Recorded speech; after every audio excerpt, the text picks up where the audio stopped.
قرب قیامت کے فتنوں کا ذکر کرتے ہوئے حضور نے فرمایا، سنن نسائی میں روایت ہے کہ ایک موٹے پیٹ والا شخص پلنگ پہ بیٹھ کے کہے گا کہ جی حلال وہی ہے جو اللہ نے حلال کیا، حرام وہی ہے جو اللہ نے حرام کیا۔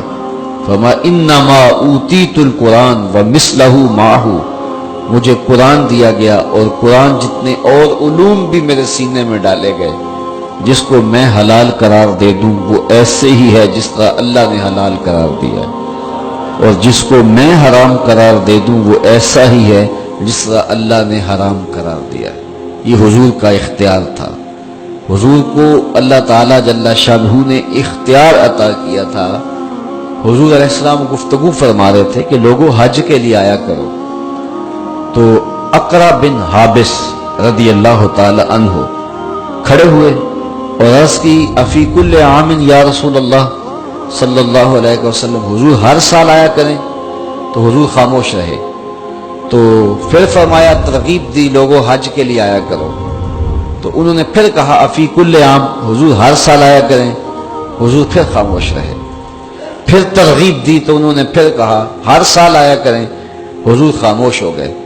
پھر وقفہ سکوت کو توڑتے ہوئے فرمایا، تم سے پچھلی امتیں نبیوں پر کثرت سوالات کی وجہ سے ہلاک کر دی گئی، تو بار بار نہ پوچھا کرو۔ لو قلت نعم لوجبت، اگر میرے منہ سے ہاں نکل جاتی تو واقعی ہر سال واجب ہو جاتا۔ آپ مجھ سے کوئی مسئلہ پوچھیں اور میرے منہ سے کوئی چیز نکل جائے، مسئلہ اس طرح نہ ہو، تو بتائیے کہ مجھے معذرت کرنا پڑے گی یا ایسے ہی ہو جائے گا؟ مجھے معذرت کرنا پڑے گی کہ جناب مسئلہ یوں نہیں تھا، میری زبان سے یوں نکل گیا۔ لیکن یہاں ماجرا کیا ہے؟ لو قلت نعم، کہ تم بار بار پوچھ رہے تھے اور میں اپنے آپ کو روک رہا تھا، میں نے کچھ نہیں جواب دیا، تو اگر میں ہاں کہہ دیتا تو واقعی ہر سال واجب ہو جاتا۔ وہ زبان جس کو سب کن کی کنجی کہیں، اس کی نافذ حکومت پہ لاکھوں سلام۔ وہ ہاں کہہ دے تو ہاں، وہ نہ کہہ دے تو نہ۔ یہ تو مثال تھی حج کی، اور روزوں کی دیکھیے۔ صحیح حدیث میں ہے کہ حضور تشریف فرما ہوئے تو ایک صحابی آیا، حضور میں روزہ توڑ بیٹھا ہوں، تو اگر کوئی روزہ توڑ لے تو کیا حکم ہے؟ 60 رکھے۔ حضور نے کہا کہ 60 رکھ۔ اس نے کہا 60 رکھنے کی ہمت ہوتی تو ایک ہی کیوں توڑتا؟ فرمایا پھر ایسے کر کہ غلام آزاد کر دے۔ اس نے کہا میرے میں اس کی ہمت نہیں ہے۔ کہا اچھا پھر 60 مسکینوں کو کھانا کھلا دے۔ اس نے کہا کہ میں تو اس کی استطاعت بھی نہیں رکھتا۔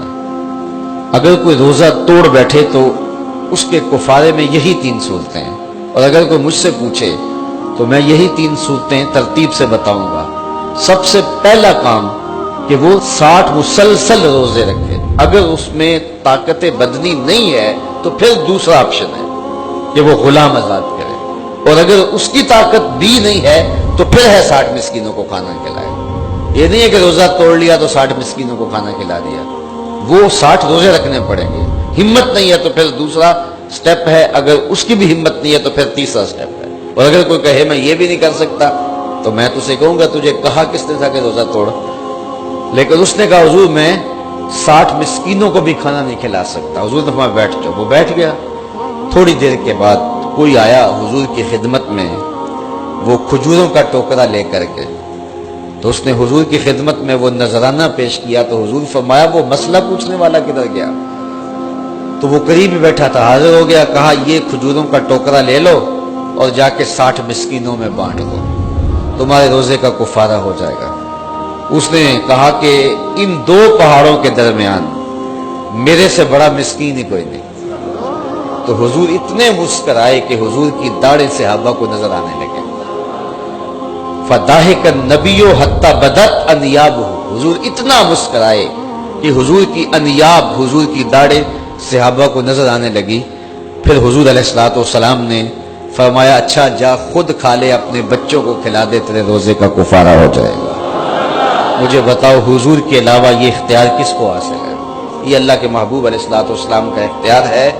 جو کہیں وہ دین ہے، جو فرمائیں وہ دین ہے۔ اللہ اکبر۔ تو حضور غصے میں کوئی بات ارشاد فرمائیں وہ بھی دین ہے، حضور مزاح میں کوئی بات ارشاد فرمائیں وہ بھی دین ہے۔ اور آقا کریم علیہ السلام مزاح میں بھی اور غصے میں بھی حق کے علاوہ کچھ نہیں کہتے تھے، چونکہ ہم مغلوب ہو جاتے ہیں، مسرتوں میں خوشیوں میں بھی دھڑک جاتے ہیں، آپے سے باہر ہو جاتے ہیں، اور غصے میں بھی غضب کی کیفیت میں بھی آپے سے باہر ہو جاتے ہیں، لیکن رسول کریم صلی اللہ علیہ وسلم اللہ کی مرضی کے بغیر لب بھی نہیں کھولتے، اس لیے غصے میں کچھ فرماتے تب بھی حضور غصے میں بھی حق فرماتے، اور حضور علیہ السلام مزاح میں کچھ ارشاد فرماتے تب بھی حق فرماتے۔